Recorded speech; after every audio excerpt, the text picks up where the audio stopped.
Dan jangan lupa like-nya, di-like ya. Di-subscribe itu penting, di-subscribe, di-like, di-subscribe. Mengapa orang Kristen suka menyanyi? Mazmur 96 ayat 1. Mazmur ini artinya nyanyian ya, nyanyian Daud. Nyanyian Daud. Nah, lihat apa kata firman Tuhan? Nyanyikanlah nyanyian baru bagi Tuhan. Menyanyilah bagi Tuhan, hai segenap bumi. Menyanyilah bagi Tuhan, pujilah namanya. Kabarkanlah keselamatan yang daripadanya dari hari ke hari. Itulah sebabnya orang Kristen suka menyanyi. Ya, coba kita buka lagi di dalam Mazmur 150. Oh, kok pakai drum, pakai segala macam, mana pakai keyboard. Nah, keyboard adalah bentuk modern. Keyboard, band, alat band, musik band adalah bentuk modern dari ini nih. Lihat ya, ayat yang ketiga mulai. Pujilah dia dengan tiupan sangkakala, trompet gitu ya. Pujilah dia dengan gambus dan kecapi, ya, gitar dan yang sejenis gitar gitu ya. Pujilah dia, maksudnya gambus dan kecapi ini semacam gitar atau semacam itu ya, alat yang dipetik gitu ya. Pujilah dia dengan rebana dan tari-tarian, ya kan? Pujilah dia dengan permainan kecapi dan seruling. Pujilah dia dengan ceracap yang berdenting. Pujilah dia dengan ceracap yang berdentang. Itulah sebabnya orang-orang Kristen suka sekali dengan alat-alat musik, ya, dan dibuat modern, jadilah keyboard. Gitu. Ini Daud ya, Daud. Nah, kalau kita lihat, Musa juga menyanyi ya. Musa waktu keluar dari ini, waktu keluar dari coba kita lihat, waktu keluar dari Mesir, nyanyian Musa dan Israel. Pada waktu itu Musa bersama-sama dengan orang Israel menyanyikan nyanyian ini. Dan seterusnya, kemudian lihat kalau kita lihat lagi, bahkan kakaknya Musa, Miriam pun menari. Lalu Miriam, ya ayat 20, Keluaran 15 ayat 20.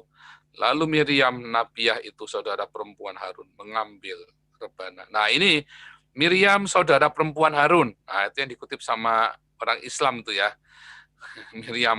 Miriam saudara perempuan Harun itu ya, mengambil rebana di tangannya dan tampillah semua perempuan mengikuti memukul rebana serta menari-nari. Menyanyilah Miriam memimpin mereka.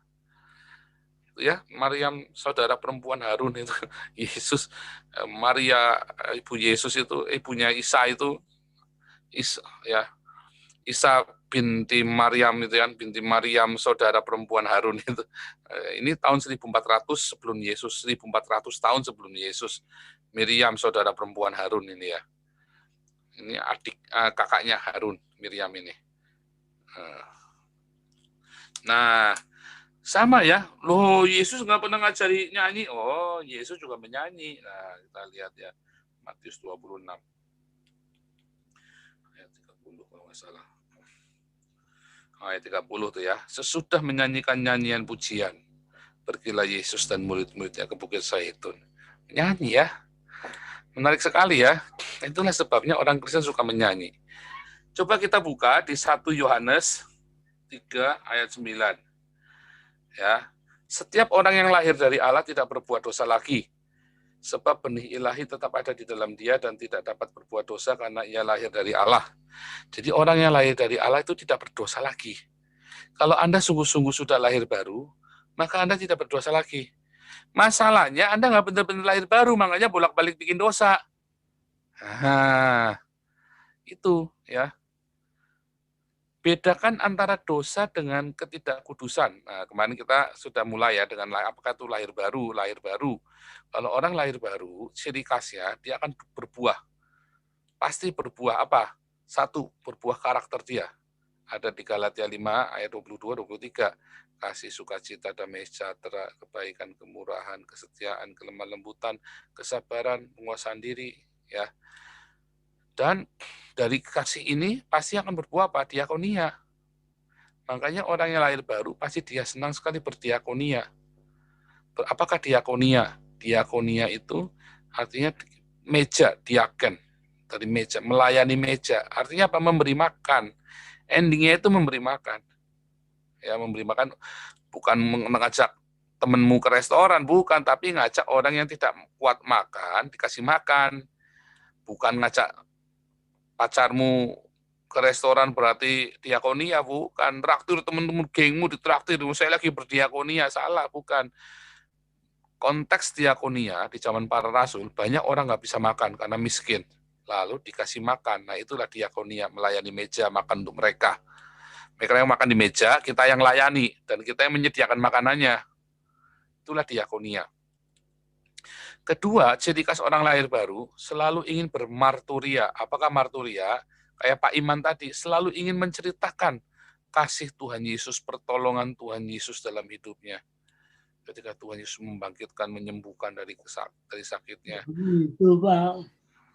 Itulah ciri khas orang yang lahir baru. Kalau Anda tidak ingin bersaksi, kalau Anda tidak ingin berdiakonia, maka jangan-jangan Anda belum lahir baru. Orang yang lahir baru pasti ciri khasnya dua ini. Nah, nanti ada lain, ada metanoia, ada segala macam, ada selalu ingin berkomunikasi. Tetapi ciri khas yang saya bilang ciri khas yang paling utama. Kalau Anda tidak punya dua ini, Anda pasti belum lahir baru, saya jamin. Ya. Kalau Anda tidak rajin berdiakonia, Anda tidak rajin bermarturia, saya jamin Anda belum lahir baru. Nah, pendeta-pendetamu yang tidak rajin diakonia dan marturia, saya jamin pendetamu juga belum lahir baru. Saya jamin itu. Jadi Anda ketika Anda tidak melakukan ini, saya jamin Anda belum baru. Karena itu firman Tuhan yang jelas. Ya, orang kalau di dalam roh, dia pasti berbuah. Kalau orang yang nggak berbuah, rantingnya tidak berbuah, dipotong. Jadi Anda harus berbuah. Kalau Anda nggak berbuah, dipotong. Yohanes 15. Ranting yang tidak berbuah itu dipotong, masukkan ke dapur api. Jadi kalau Anda tidak berbuah, Anda akan dipotong, masuk ke dapur api. Jangan sampai Kristenmu itu hanya ilusi agama. Jangan sampai Kristenmu itu hanya halusinasi, hanya sebuah sebuah ilusi, sebuah halusinasi, atau sebuah sugesti perasaan Anda berkristen. Nah, jangan. Itulah sebabnya banyak orang Kristen yang tidak selamat, kemarin kita bilang ya. Tetapi kalau orang Kristen yang lahir baru, itulah yang disebut Kristen. Yang lain itu bukan Kristen. Itu namanya beragama Kristen karena dipaksa sama pemerintah. Anda kalau di Eropa nggak pernah, KTP Anda nggak beragama boleh. Kalau di Indonesia Anda harus beragama, tapi Anda nggak jelas. Kristenmu pun bukan Kristen. Tetapi kalau di Eropa Anda harus, kalau di Eropa Anda tidak harus beragama. Anda nggak punya agama juga boleh. Tetapi kalau Anda Kristen, biasanya kalau ada seorang mengaku Kristen, bahkan orang di gereja pun belum tentu Kristen ya. Banyak orang ngaku, oh no, I do not believe in Jesus. Then, why are you here in the church? Kenapa kamu di gereja? Ya nggak apa-apa, saya senang aja di gereja. Tapi kamu nggak percaya Tuhan? Nggak percaya. Nah, pertama saya kaget dulu. Lama-lama saya ngerti, oh iya, orang ke gereja di Eropa sama seperti kelenteng di Indonesia, di Cina, tidak harus orang percaya kepada Konghucu itu kelenteng, karena kelenteng adalah sebuah rumah perkumpulan. Kalau di Indonesia, kelenteng yang di Indonesia itu adalah sebuah rumah perkumpulan bagi orang Tionghoa, bukan rumah ibadah. Tapi kemudian dipaksakan jadi rumah ibadah kan, seharusnya bukan. Kelenteng itu adalah rumah perkumpulan. Semua orang Tionghoa mau agamanya apapun. Makanya beberapa kelenteng ada patung Bunda Marianya, ada patung Yesusnya, karena dianggap supaya mengakomodasi agama-agama yang lain, gitu ceritanya. Nah, tetapi kalau kita mau belajar, balik lagi, kalau orang sungguh-sungguh sudah lahir baru, maka dia tidak berdosa lagi. Kalau Anda masih bolak-balik hidup dalam ketidakkudusan, maka ada yang salah dengan kelahiran baru Anda. Kalau Anda masih bolak-balik berzina, Anda masih bolak-balik masih selingkuh, Anda bolak-balik iri, dengki, Anda masih menyimpan dendam, saya yakin Anda belum lahir baru, karena Anda tidak punya buah. Buahnya apa? Kasih tadi, kasih, sukacita, damai sejahtera, kebaikan, kemurahan, kelemah lembutan. Berarti Anda belum punya buah. Nah, itu buahnya. Galatia 5 ayat 22-23. Makanya, ya, kalau Anda sudah sungguh-sungguh lahir baru, Anda tidak akan berdosa lagi, tidak akan meleset, hamartia. Nah, bedakan antara hamartia atau katah atau hamartia, bahasa Ibrani katah atau hamartia dalam bahasa Yunani, artinya meleset, ya, harus dibedakan dengan ketidakkudusan. Nah, ketidakkudusan bisa membawa Anda untuk meleset, bisa membuat Anda meleset. Tetapi kalau Anda sudah di dalam Yesus, lahir dari Allah, Anda nggak, tetap akan dibalikin. Tetap akan dibalikan. Anda akan tetap dikembalikan. Makanya ada dosa yang mendatangkan maut, ada dosa yang tidak mendatangkan maut. Misalnya begini, ketika Anda di dalam kehidupan sehari-hari makan berlebihan, maka Anda akan sakit. Dosa nggak? Dosa. Itu Anda rakus itu. Makanya doanya tadi apa? Beri kami pada hari ini makanan kami yang secukupnya, bukan berlebihan. Jangan makan berlebihan, secukupnya. Kalau kamu makan berlebihan, rakus ya, kamu sakit. Kalau kamu sakit, itulah namanya dosa. Karena kamu tidak merawat bait suci. Tubuh kita ini bait suci. Anda tidak merawat. Kalau Anda tidak merawat bait suci, maka Anda berdosa kepada tubuh Anda sendiri. Itu dosa yang tidak mendatangkan maut. Dan nanti akhirnya masuk lagi ke dosa-dosa yang lain. Ke pelanggaran-pelanggarannya jatuh lagi. Makanya Yakobus berkata, Allah tidak mencobai, kita dicobai oleh keinginan kita sendiri. Kita ini dicobai oleh keinginan kita sendiri. Makanya kita ini ada banyak pencobaan, kita sakit, kita punya banyak masalah, kita punya banyak hutang, kita punya banyak. Setiap manusia itu masuk dalam pencobaan karena keinginan sendiri. Baik karena kesombongannya dia, tapi dia nggak salah apa-apa. Iya, karena kesombongannya dia meremehkan. Sehingga dia ceroboh. Ya, ada banyak sekali semua masalah dalam hidup kita hari ini adalah karena kecerobohan kita di masa lalu, maka terjadi. Nah, kalau Anda mau mencurangi, mensiasati hidup, nanti tertunda lagi, akhirnya menuai katastrofe, menuai bencana. Bencana itu adalah masalah-masalah yang Anda hadapi menjadi satu, datang bersama-sama. Nah, itulah bencana. Ya, masalah yang datang, semua masalah itu datang bersama-sama, itulah bencana. Kalau masalah datang satu-satu, itu namanya masalah, sudah biasa. Manusia itu hidup dengan masalah biasa. Tapi kalau masalah itu Anda tunda terus, ya, misalnya nih orang yang hobi nyuap, orang itu dari kecil, supaya naik kelas, udahlah bayar aja, nggak usah belajar, nyuap aja, kasih gurunya beli rapot. Lama-lama dia terbiasa dengan beli. Suatu ketika ada hal yang tidak bisa dibeli, dan itu beruntun, jadilah bencana. Karena satu, Anda biasa beli, ternyata nggak bisa beli. Kedua, Anda tidak terbiasa dengan berusaha yang sportif, jadilah macam-macam lagi, itulah jadi bencana.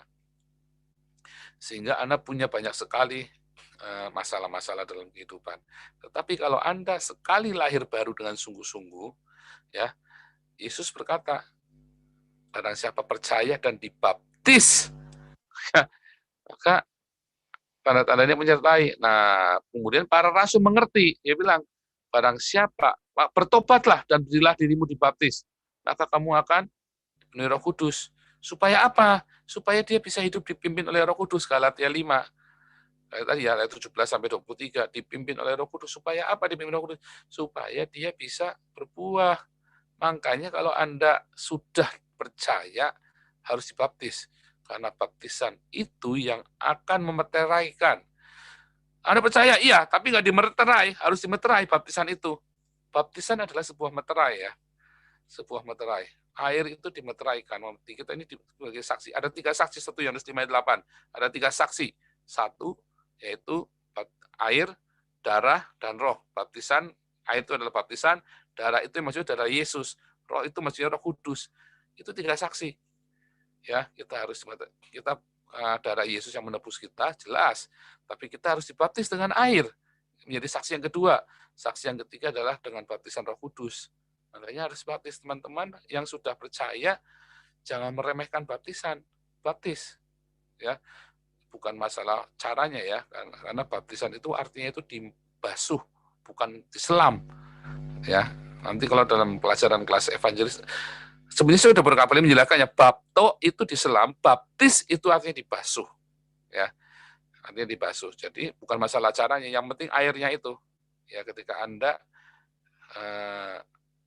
dibaptis dengan air. Nah, kemudian kalau Anda sudah lahir baru dan Anda sudah di dalam Tuhan dengan sungguh-sungguh, Anda nggak akan hamartia lagi. Apa artinya? Nggak akan meleset lagi. Nah, saya selalu ulangi itu, saya kata hamartia ini ya. Ini loh yang namanya kata atau hamartia. Sorry. Dosa atau hamartia.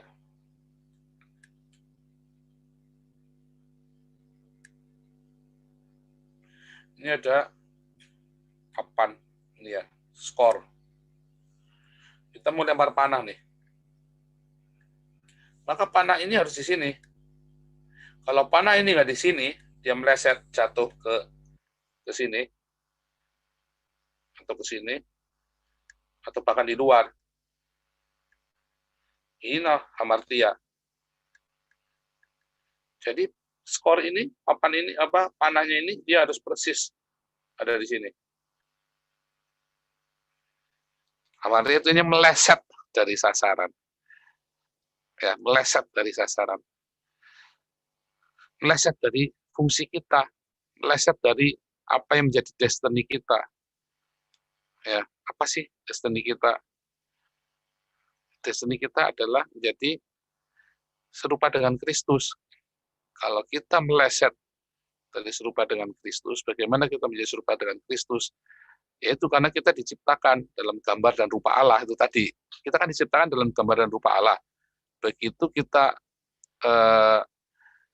meleset, maka kita akan serupa dengan Allah lagi. Nah, itulah hamartia, itulah dosa. Tetapi kalau kita sungguh-sungguh lahir baru, maka kita nggak akan hamartia lagi. Nah, praktisnya, bahkan keinginan-keinginan untuk berbuat dosa pun, itu berkurang banyak sekali, dan kita pun tidak melakukan dosa lagi. Tapi kalau Anda masih ada banyak sekali perbuatan-perbuatan, dan Anda tidak bisa mengendalikan dosa itu, mungkin Anda belum lahir baru. Ya, satu, Anda belum lahir baru. Kedua, Anda punya metanoia, cara berpikir yang salah. Makanya harus diajar. Nah, ya, Roma 12 ayat 1 dan 2 itu ya. Karena itu saudara-saudara, demi kemurahan Allah, aku menasihatkan kamu supaya kamu mempersembahkan tubuhmu sebagai persembahan yang hidup, yang kudus, dan yang berkenan kepada Allah. Itulah ibadahmu yang sejati. Jadi, ibadah kita yang sejati adalah mempersembahkan diri kita sebagai persembahan yang kudus. Ya, ibadah ya. Ibadah kita itu bukan nyanyi-nyanyi. Ibadah kita itu bukan cengang-jengking. Ibadah kita itu bukan Anda pencolotan di panggung gereja, itu bukan ibadah itu. Ibadah kita ini mempersembahkan tubuh kita sebagai persembahan yang hidup. Hidup ya, bukan kalau sudah mati. Kalau sudah mati orang nggak akan berzina, orang mati itu nggak bisa dendam. Dia harus hidup dan kudus, berkenan kepada Allah. Itu tadi ada di Galatia ayat 22-23. Kalau Anda tidak berbuah roh, tapi buahnya daging, itulah yang namanya cemar, buah daging. Tapi kalau Anda mau hidup kudus, ya buah roh. Galatia 5 ayat 22-23. Nah, itu ciri khasnya. Nah, itulah ibadah kita. Menjaga hidup kita tetap di situ. Nah, orang yang sudah orang yang lahir baru itu, dia akan di sini. Nah, kalau Anda masih jauh dari ini, jangan-jangan Anda belum lahir baru, Anda hanya klise. Karena zaman sekarang mau jadi Kristen gampang. Anda nggak akan sampai dibunuh kalau mau jadi Kristen. Tantangannya nggak greget, apalagi kalau Anda di Eropa. Nah, sehingga orang, wah, ikut-ikut teman. Wah, karena saya senang aja jadi Kristen. Nah, itu repotnya begitu. Nah, sekarang begitu kita dikasih tahu ini loh, kalau ciri khasnya ini. Nanti Anda baru ngerti, oh saya ternyata belum lahir baru. Saya masih pura-pura, oh saya masih jauh. Nah, itu kita harus introspeksi. Jadi satu itu ya, persembahan yang kudus. Coba kita lihat dulu ya, kita lewat dulu sebelum pindah ayat kedua. Kita coba buka Yakobus 1. Ibadah yang murni dan yang tak bercacat di hadapan Allah Bapa kita ialah mengunjungi yatim piatu. Itu ibadah yang murni dan bercacat, bukan ke dalam gedung gereja. Ibadah yang murni tanpa bercacat di depan Allah Bapa kita ialah mengunjungi yatim piatu dan janda-janda dalam susahnya mereka. Sambil apa? Menjaga diri kita tidak dicemarkan oleh dunia, tetap kudus. Jangan janda-janda ini atau anak yatim ini dikawin. Itu namanya kita cemar, ya. Namanya kita pamrih, ya. Bukan, tapi kita apa? Jangan dicemarkan oleh dunia. Kita jaga kekudusan tadi, Roma 12 ayat 1. Gitu. Nah, makanya balik lagi Roma 12 ayat 2. Sehingga kita harus diajar supaya kita ngerti. Janganlah kamu serupa dengan dunia ini, tetapi berubahlah oleh pembaruan budimu, metanoia, ya, pemikiran, akal budi kita dirubah, sehingga kamu bisa membedakan mana kehendak Allah, apa yang baik, yang berkenan, dan yang kepada Allah, dan yang sempurna. Di situ, kalau enggak kita nggak bisa membedain. Kalau kita nggak metanoia dari mana? Dari firman. Firman itu jadi rema. Rema itu nanti membuat metanoia. Jadi banyak orang punya Kristen, dia suka-suka dia, nggak bisa. Kamu harus balik ke firman Tuhan. Itulah gunanya firman Tuhan. Untuk kita tahu. Nah, begitu kita, loh, kok aku nggak seperti itu? Nggak, ya kita buka tadi ya, buah roh tadi ya, Galatia 5 tadi ya. Loh, kok aku nggak seperti ini? Kok aku nggak punya kasih? Ya berarti jangan-jangan yang salah. Kok aku kikir, pelit? Oh, jangan-jangan kamu belum lahir baru. Oh, aku kok selalu meratap, selalu sedih. Kok aku selalu bersungut-sungut. Kok aku selalu, jangan-jangan kamu belum lahir baru. Kok aku nggak ada damai sejahtera ya? Hatiku kok selalu takut ya? Lihat, orang yang takut itu tidak akan dibuang ke dalam perapian yang menyala-nyala loh. Di dalam kasih tidak ada ketakutan. Loh, aku kok nggak sabaran, gerusa-gerusu, pemarah, suka bentak-bentak orang, jangan-jangan kok belum lahir baru.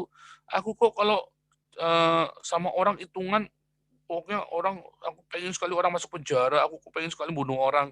Berarti kamu tidak ada kemurahan hati, kamu tidak ada kasih, nggak ada kebaikan. Anda yang suka selingkuh, berarti kamu nggak punya kesetiaan juga, ya. Anda nggak punya kelemah lembutan, Anda tidak punya penguasaan diri. Nah, berarti Anda mungkin belum lahir baru, karena Anda nggak berbuah. Nah, ini adalah satu kaca cermin. Anda lihat ke cermin, oh aku belum lahir baru. Begitu. Tetapi Anda nggak usah ngoyo pura-pura punya kasih, punya sukacita, punya damai sejahtera, nggak usah. Anda harus benar-benar lahir baru, ya. Anda datang sama Tuhan Yesus dengan sungguh-sungguh, nanti Anda cek di situ. Kalau Anda sungguh-sungguh, nanti Anda akan punya ini sendiri. Kalau Anda pura-pura, ya Anda harus pura-pura juga. Kalau Anda sungguh-sungguh, Anda nggak perlu pura-pura. Nah, taunya dari mana kita? Ya cerminnya ini, firman Tuhan.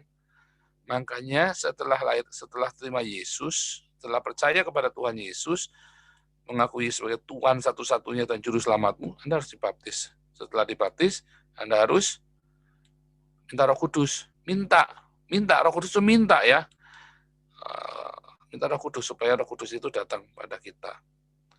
Nah, balik lagi. Kalau Anda sudah lahir baru, Anda kan punya buah. Buahnya itu tadi ya, kasih. Buahnya adalah diakonia dan marturia. Tapi pemikiran orang hari ini, gereja, diakonia apa? Pelayanan kematian. Coba Anda lihat gereja-gereja diakonia, ngurusinya orang mati toh. Hari ini, yang namanya diakonia di gereja selalu ngurusi kematian. Padahal yang namanya diakonia itu lebih banyak ngasih makan, bukan ngurusin orang mati. Walaupun termasuk orang-orang mati yang nggak punya uang kan mesti diurus, atau yang dia repot atau mesti dia ngurus juga. Nah, itu cuma masuk dalam diakonia. Tetapi gereja itu lupa ngasih makan. Cuma ngurusinnya apa? Ngurusi orang mati saja. Makanya akhirnya apa? Gereja nggak berkembang. Dan gereja mengajarkan hal-hal yang tidak dari Tuhan. Malah ngajarkannya perpuluhan beli jet terus. Nah, jangan. Kalau gereja Anda belum tidak melakukan marturia dan diakonia, maka ada yang salah dengan gerejamu. Itu begitu ya. Nah, juga sama.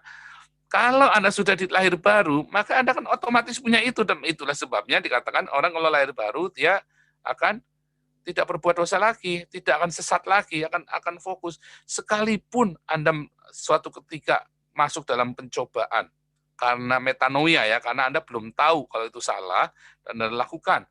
Dan tanpa Anda sadari dan Anda harus menuai. Itu nanti Tuhan akan kembalikan Anda sampai Anda benar-benar berubah hidupmu. Sampai kamu ngerti. Nah, tetapi nanti waktunya akan membuktikan bahwa Anda itu sungguh-sungguh lahir baru apa enggak. Nah, itulah masalahnya. Jadi orang yang lahir dari Kristus, orang yang lahir dari Allah, tidak akan berbuat dosa lagi. Kalau Anda masih bolak-balik bikin dosa, jangan-jangan Anda belum lahir baru benar-benar. Nah, itu yang Anda harus memahami terlebih dahulu konsep seperti itu ya.